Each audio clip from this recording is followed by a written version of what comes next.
Құрметті YouTube көрермен, әңгіме басталмай тұрып, каналға жазылып, қазақ тілі арнаның дамуына өз үлесіңізді қосыңыз. Осы әңгіменің жалғасын сені сүйіп тұрып жазғым келеді. Алматы. Мүмкіндік бер. Баспалдақты басып көтерілген сайын аяғыма салмақ түскендей ауыр сезімді бастан кешем.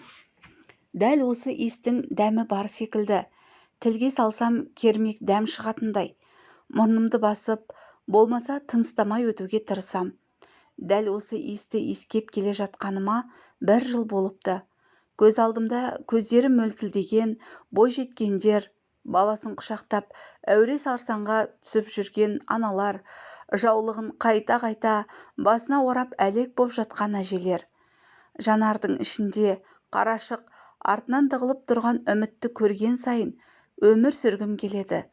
Неге екенін білмеймін. Өмір үшін күрестің қандай екенін осы әйелдердің жанарынан анық көрдім, сезіндім. Балам, шымалғанда тамыршы бар екен, соған барайық. Сен мені алып бар, жарай ма? Шеше, тамыршы дегені несі? Қай ғасырда өмір сүріп жатқанымызды білесіз бе? Қалаға барамыз. Алматыда арнайы орталық бар. Емделу керек сізге. Базардағы келіншектер, сол анау химия дегенді алма, ол қауіпті, сені өлтіретінде сол деп жатыр. Құдайым-ау, осы базардағы келіншектердің бәрі не біледі өзі?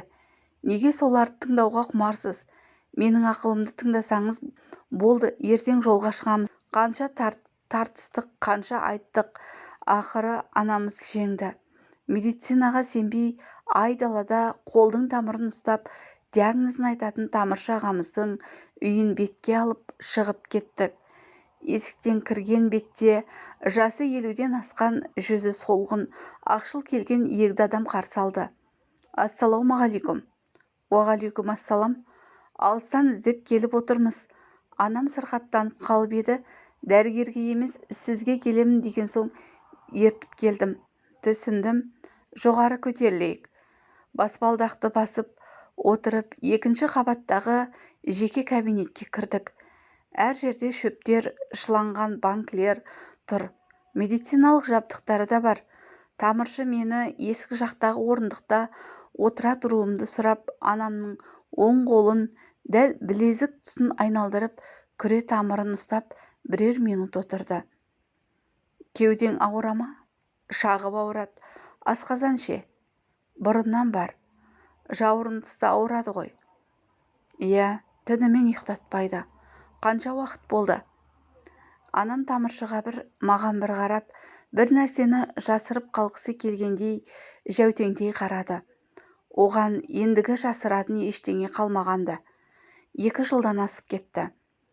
Кеш қалдың деп дөп басуға болмайды. Емдеуге болады.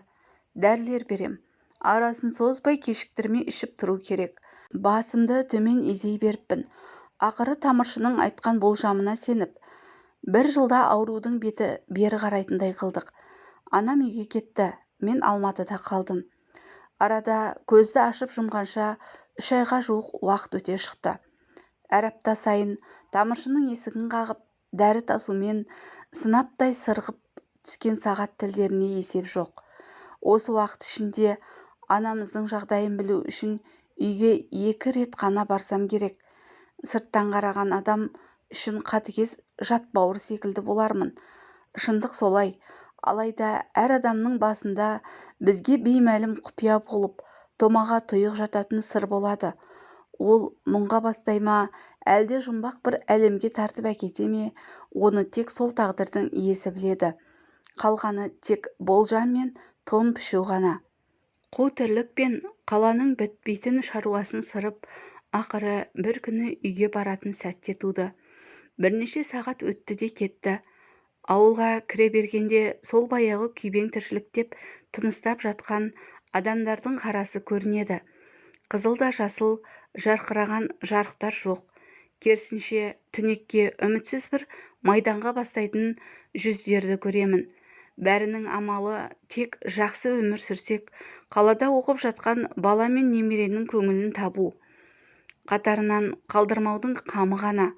Әйтпесе Өздеріне қарап жүргенде дәл осы картинаны әр келген сайын көре бермейтін бе едім. Есік ашыла салып, ағалап, алдымнан шығатын қос қарындасым, бауырына басатын әкем, құшағына қысатын анам бар. Дәл осы бір сәт қайталай беру үшін уақытты тоқтатып қойғымақ келеді. Әттең, тіршілік үшін күресте бұл керемет кездің естелік болып қана қала беретінін ойлаған сайын жүрекке ауыр тиеді. Оянып кеттім. Сағат тілі түнгі 1:30. Үйде ары-бері қозғалған жүріс, ентіккен дыбыс естіледі. Орнымнан қалай атып тұрғанымды білмеймін. Ас үйге кірсем, анамды құшақтап, арқасын мыжғылап жатқан әкемді көрдім. Осы уақытқа дейін дертімен күресіп жүрген анамның дәл бұлай ауырып жатқанын өз көзіммен көргенім осы екен. Кеудемнен жаным шығып кететіндей, көзім бақырайып, бір орында қаттым да қалдым. Не көмекке ұмтыла алмадым, не бірдеңе деп сұрай да алмадым. Қалаға барғалы өзімді бұл үйде бөтен адамдай сезініп кеткелі қашан. Таңғы 5-ке дейін біздің үйдің жарығы сөнген жоқ. Қозғалған адамдардың көлеңкесі әлденеге аласұрып жүргенін айқындап тұрғандай. Таңға жуық көзі ілінген соң барып бәріміз қайта ұйқыға жаттық. Ертесі ерте оянып, үйдегілермен түндегі жағдайда ақылдастым. Ақыры бір шешімге келіп, анамды келесі апта Алматыға алып келетін болдым. Үйде 2-ақ күн аялдадым. Асығып бара жатқан, күтіп отырған бала-шаға жоқ. Тек кетуге, Алматыға жетуге асығып тұрамын. Жат бауырлық деген осы болса керек. Бұл қала мен үшін әлемдегі ең сұлу, әрі ең әдемі, ең керемет жанды күлкісімен, қуанышпен, шаттықпен қарсы алуы керек еді. Олай болған жоқ. Керісінше, шамдары сөнбейтін кешкі Алматының Әуезов көшесімен жүйткей келіп тоқтаған таксиден арқалаған сөмкесі мен пакеті бар бейба ғана аңдып, басып түсіп жатыр. Құлын, мен келдім, сен қайдасың? Жолдамын, бізде кептеліс, қазір жетемін. Жақсы, күтемін. Кептеліс деп айтуға үйренген ауыздың күйетін кезі бар ма? Кешігетін кештердің жөні бөлек. Бұл жолғы кездесудің жөні бір басқа болады. Сонда да салқынқандылық танытып, таксиде келе жатырмын. 15 минутқа кешігіп келіп, қос көшенің қиылысында жан-жағын үрке қарап, кімнен пана сұрайтынын білмеген күйде тұрған анама көзім түсті.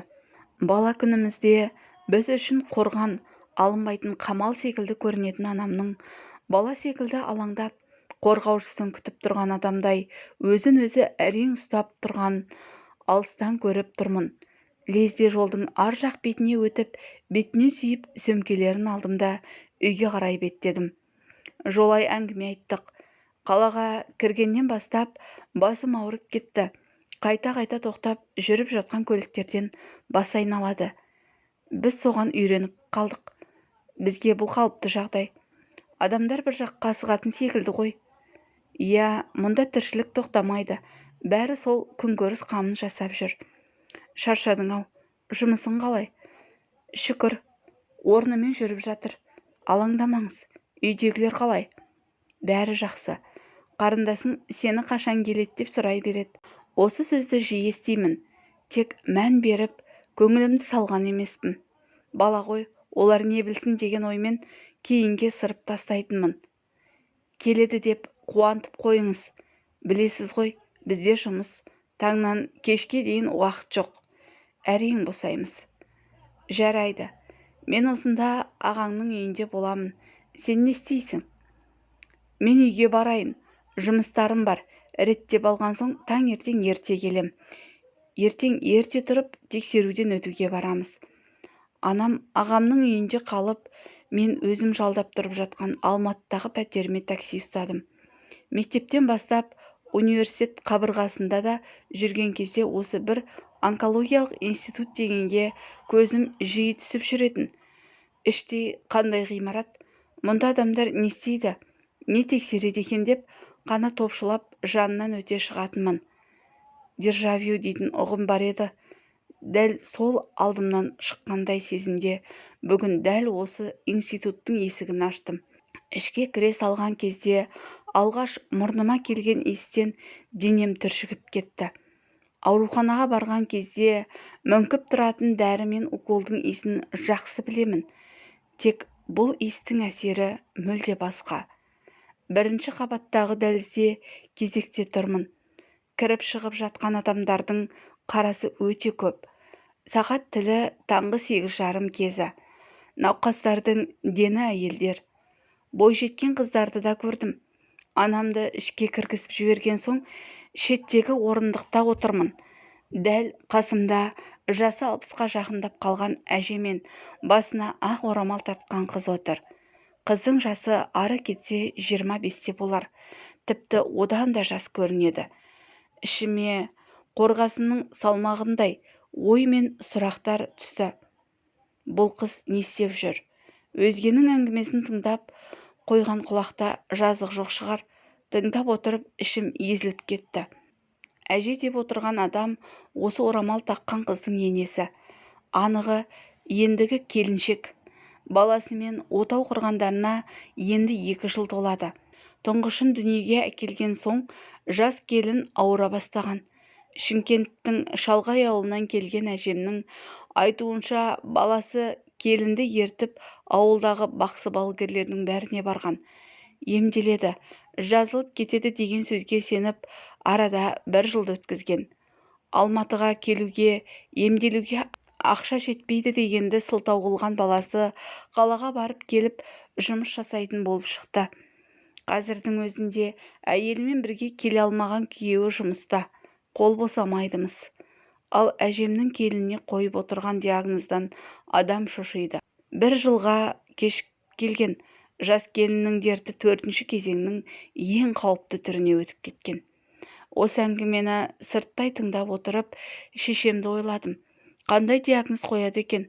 Біздің де кешігіп келгенімізге 2 жыл болды. Анау жас келіннің күйі салғырт қараған сол дүниеге менің де мән бермегенім бе? Миымда төңкеріс жасап жатқан ойлардан шыға алмай кеттім. Кабинеттің есігі ашылып, анамның солғын тартқан жүзі көрінді. Мені шақырып жатса керек. Ішке кірдім. Дәрігер қабылдады. Бұл кісі сізге кім? Шешем. Түсінікті. Қазір жоғары көтерілесіздер. Бас дәрігерге барып жағдайды түсіндіріп беріңіз.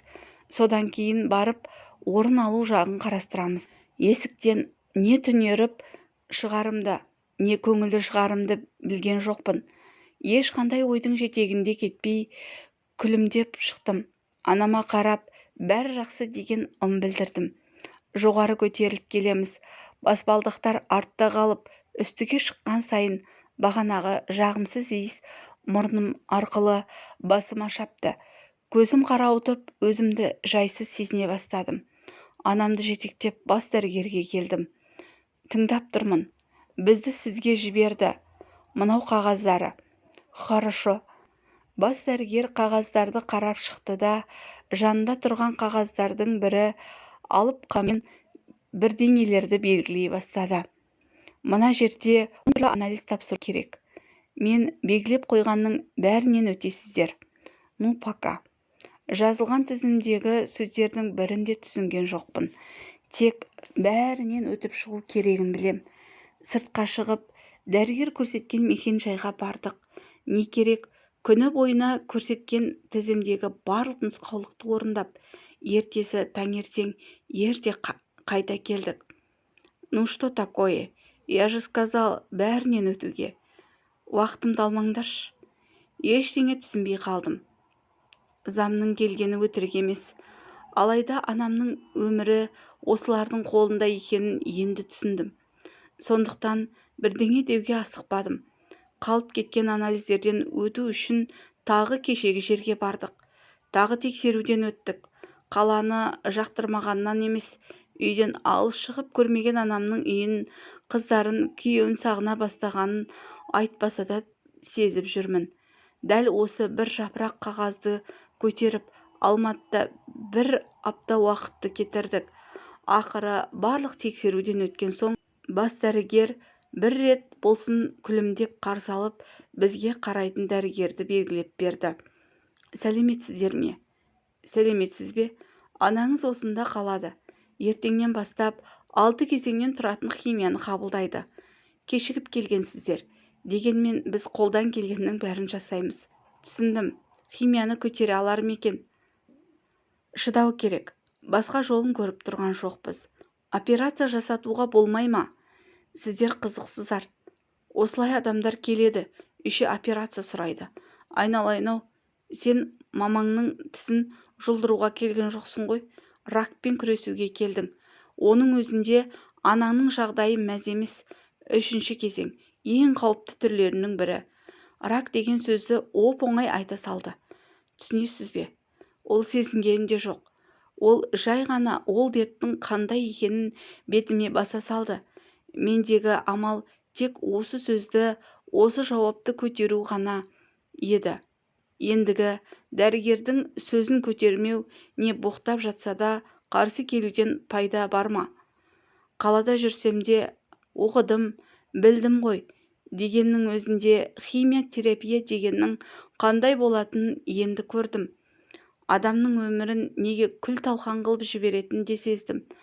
Тамырдан бойға қарай тарайтын бір бөтелке судың денені күйдіріп, сүйекті сырқыратып жіберетінін байқадым. Анам осында 4 күн жатты. Алғашқы күндері ештеңе сезіне қоймаған ол 5-ші күні қиналып бастады. Ұйқысы қашып, өзін әлсіз сезінгенін айтты. Мендегі сөз біреу-ақ: шыдаңыз, маған керексіз. Жат бауыр ұлдың ендігі ойы қандай, қалай қарай бағытталады? Осы уақытқа дейін жұмыс істеп, тек ақша табуды, жақсы өмір сүрудің жолын іздеген баланың ата-ана үшін ақша мен сыйлықтың ешқандай құны жоқ екенін түсінді ғой. Оларға керегі қастарынан табылу, жанында болу, ең болмағанда бір көрініп амандығын айту екенін кеш түсінгендей ме? Бәріне уақыт емші дейтін адамдар уақыт емдемейтінін түсінсе екен.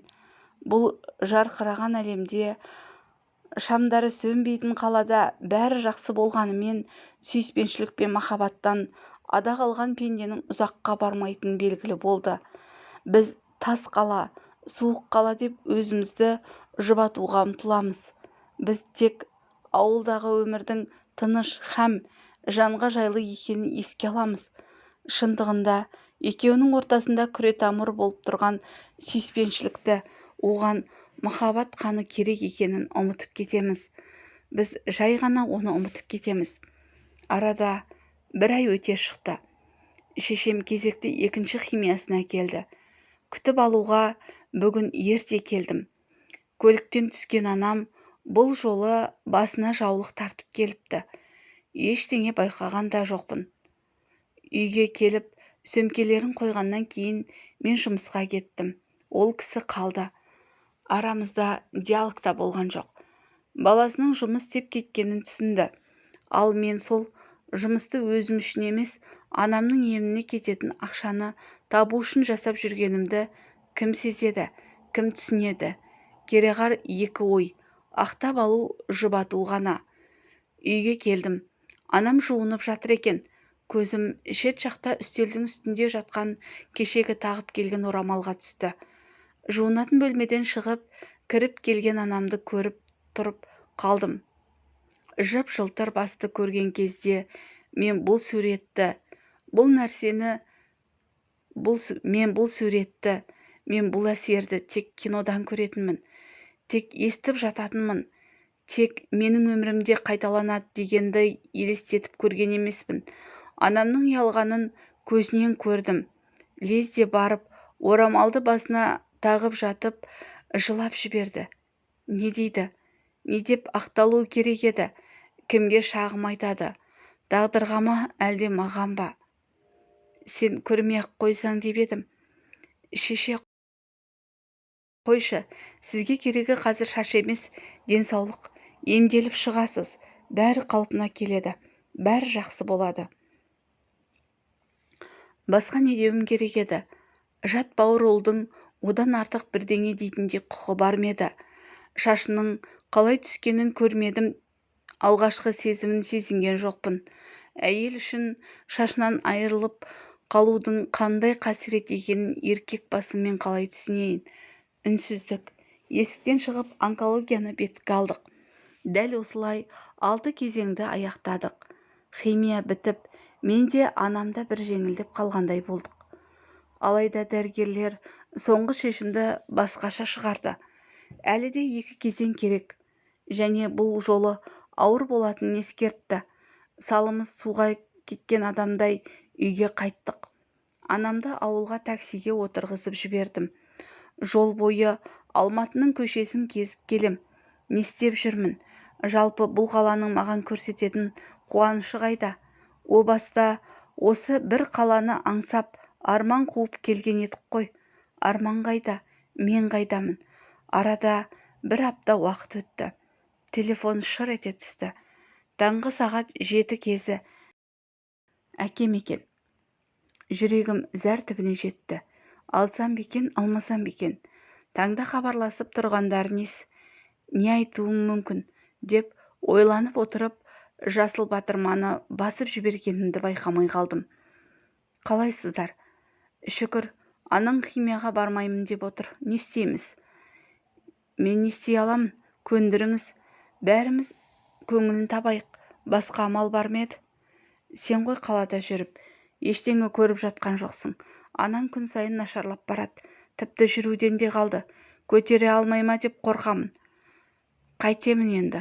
Айтыңызшы, осыған дейін жеттік. Ендігі оның тағдыры сол онкологияға қарап тұрған жоқ па әке? Жақсы, хабарласам. Қасы қойылды. Ойдан шаршадым. Жаман ойлай беруден шаршадым. Іштегі қайғымды кімге айтып шер тарқатамын? Бұл қала кімді аяп, кімді бауырына басып еді? Бәрінің жұмысы, бәрінің өз тіршілігі бар. Дәл қазір маған жай ғана қасымда отырып, ішімдегіні тыңдайтын адам керек болды. Ерте тұрып, көше кезіп кеттім. Қанша сағат жүргенімді білмеймін. Айналама қарасам, өзіме таңсық бір райондамын. Қаңырап жатқан көшенің бойында жалғыз жігіт қолында ұстаған қағаздары бар. Маған қарай беттеп келеді. Аға, алыңыз. Рахмет. Қолыма ұстап кеткен қағазда емделіңіз деп жазылып тұр. Оқып шықтым. Шетел дертке шалдыққан адамдарды емдейтін орталық бар екен. Соған қазір жеңілдік жүріп жатқан секілді. Қу ақша. Ақыры денсаулық үшін де жеңілдік жасайтын болған ба? Қалтамдағы 500 теңгені алып шығып, әбден мыжғылап алдым. Күнімізде, өмір сүру жолымызда осы бір жапырақ қағазға қарап қалғанын білдік пе екен? Әсіресе басқа түскен қиындықты шешу үшін өте көп мөлшерде керек екенін білеміз бе? Түнеріп тұрған көк аспанға қарап, не жыларымды, не күлерімді білген жоқпын. Тек қол жайып, ауылда жатқан анам үшін дұға тіледім. Бетімді сипап, алақаныма қарадым. Бұл алақандардың шамасы қай жерге дейін барады? Не шешеді? Басқа түссе баспақшыл болған, дүниенің ауыр күндерін кешіп жатқан қаладағы тіршіліктің үміті тек ақшада ғой. Өмір сүру үшін емес, күнделікті нанын табу үшін де ақша керек. Ойланып тұрып, көшенің арғы бетіндегі Олимп деген жазуға көзім түсе кетті. Ойдан бұрын аяғым ерте қозғалды. Қолымдағы 500 теңгенің жетпейтінін білем. Телефонды алып, картамдағы ақшаға қарадым. 50 мыңнан көп ақша тұр. Арам ойдың жетелеп бара жатқанын қарашы. Сол 50 мыңды алып, 500 мың қылуға әрекет етпек болдым. Ішке кірдім. Түнек. Әр жерде отырған адамдарға көзім түсті. Өмірімде Олимпке өзім болып бірінші рет кіріп тұрғаным осы. Менімен жасты, менімен кіші, тіпті әкеммен қатар ер адамдардың отырғанын байқадым. Ешкімнің жанарынан от, не қуаныш көрген жоқпын. Тірі өлік секілді. Қолдарына ұстаған қағаздарына бір қарап, экранда кетіп жатқан ойынға бір көз салып отырғандары болмаса, басқа ештеңе көрмедім. Кассада отырған қызға соңғы үмітпен қарадым.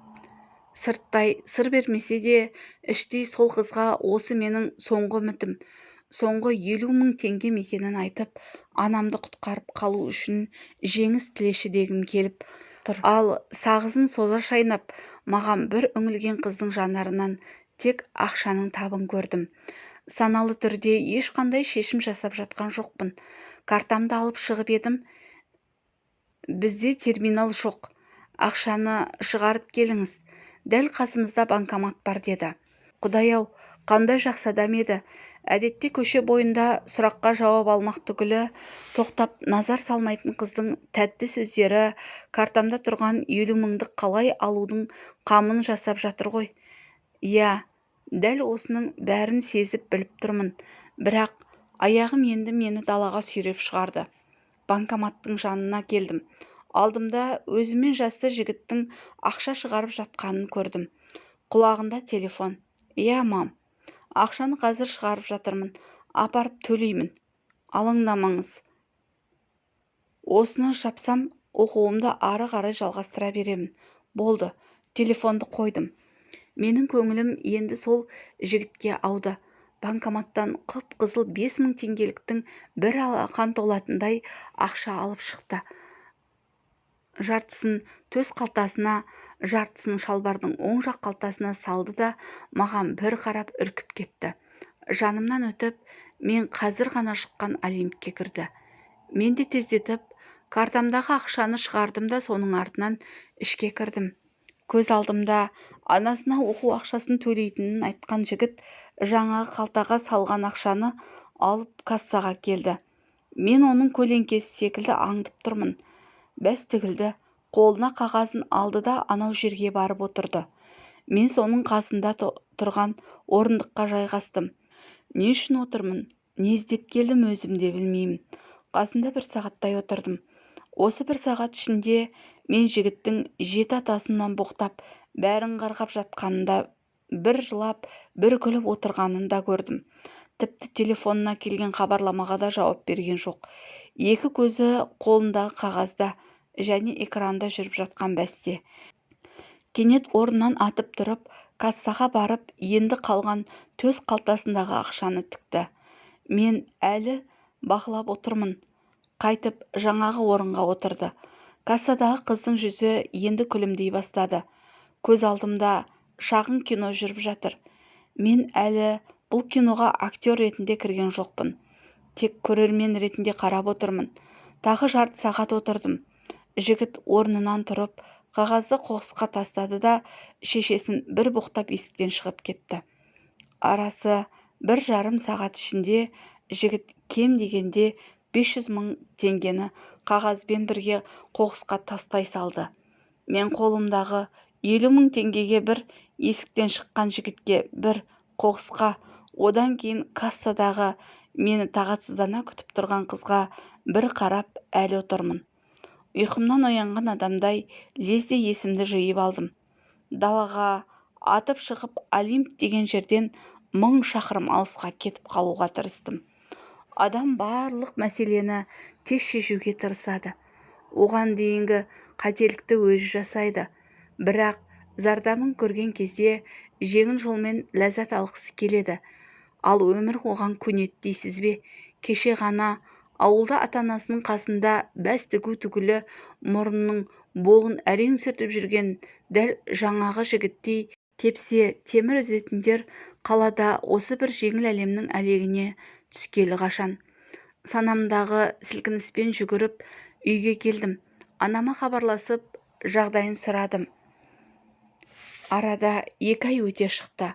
Анам соңғы 2 химиясында алып онкологияда ем алып жатыр. 1 жыл ішінде әбден ет өліп кеткен. Мен күнделікті әдетпен ұйықтап жатқам. Қоңырау шыр ете түсті. Бөтен номер. Көтердім. Қалайсыз? Онкологияға келесіз бе? Анаңыз құлап қалды. Маңдайымнан шыққан суық тер менің үйден киініп, онкологияға жеткенге дейінгі аралықта қатып үлгерді. 2 өкпемді көтеріп, анам жатқан кабинетке келдім. Қаумалаған адам жүр. Төсекте жатқан шешеме жақындадым. Өңі қашып кеткен. Маған қараған жанарынан аяушылық көрдім. Мені құтқаршы. мені осы жерден алып кетші балам дегендей ойды оқыдым. Бұл жүректің әлі қалмады, бұл өмірдің де мәні қалмағандай ма? Ұйықтап кеткенін күттім. Бұл жолы орамалын басына тартпаған, ұялатын ештеңесі қалған жоқ. Құдайға керегі сұлулық емес, күрес екенін ол да мен де сезіндім. Далаға шықтым. Алматының жарқырап тұрған күніне үңіліп, жаяу үйге қайттым. Айналамда күлген жастардың үні, қос ғашықтың сыры, қалада күнін көре алмай қиналып жүргендердің даусы еміс-еміс құлағыма естіле бастады. Артыма бұрылып онкологияның терезесіне үңілдім. Жарық жанып тұрған бөлмелердің ішінде көрінген көлеңкелерге ұзақ қарадым. Кенет басындағы орамалын шешіп тастаған анамның қасында жатқан әйелдің терезеге келіп тұрғанын байқадым. Мен дәл осы терезе жақтауында тұрған әйелдің көзінен бәрін көрдім. Дәл сол әйел арқылы, дәл сол онкология ішіндегі басқалардың да, анамның да күйін сезіндім. Мен алысқа көз тастап тұрған жанардан ауылға деген, отбасына деген сағынышты байқадым. Мен өлімнен қорқып, өз басы үшін күресіп жатқан адамды емес, отбасы үшін күресіп жатқан әйелді көрдім. Көзіме тамшы жастың қалай келгенін байқамай да қалыппын. Қайта бұрылып жолыма түстім. Ауылдан арман қуып қалаға келетін жастардың дені өздерінің жат бауыр болып кеткенін байқамай қалады. Шамдары сөнбейтін, есігін жаппайтын түнгі әлем кеше ғана ауылдан пәк күйінде келгендердің сүйіспеншілігін, махаббатын ұрлайды. Ұрлықтың ең қауіптісі де осы еді.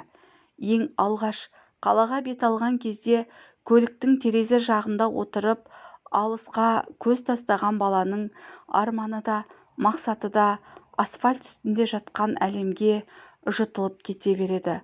Біз бұл сезімнің ұрланғанын, жұтылып кеткенін қаланың шамдары өшкен кезде бірақ түсінеміз. Тек ол кезде кеш болады. Телефонды қолыма алып, анашым деген жазуға ұзақ қарадым. Айтар ештеңе жоқ. Тек жай ғана алып хабарластым. Көтермеді. Ұйықтап жатқан болар. Сағатқа қарасам, түнгі 3-тің кезі. Әттең, осыдан 1 жыл бұрын дәл осы уақытта осы нөмерді теріп хабарласып, жағдайын біліп, қайта-қайта іздегенімде дәл қазір Алматының көшесінде күлімдеп жүрер медім, кім білсін. Жанардан домалап түскен бір тамшы жастың ішінде бір адамның 1 жыл ішінде басынан кешкен тағдырының картинасы жатыр. Тамшы ішінде 2 әлемнің күресі, ауылдан қалаға арман қуып келген және жат бауыр болғанын сезінбей қалған ол. Кешір мені анашым. Әңгіменің соңы.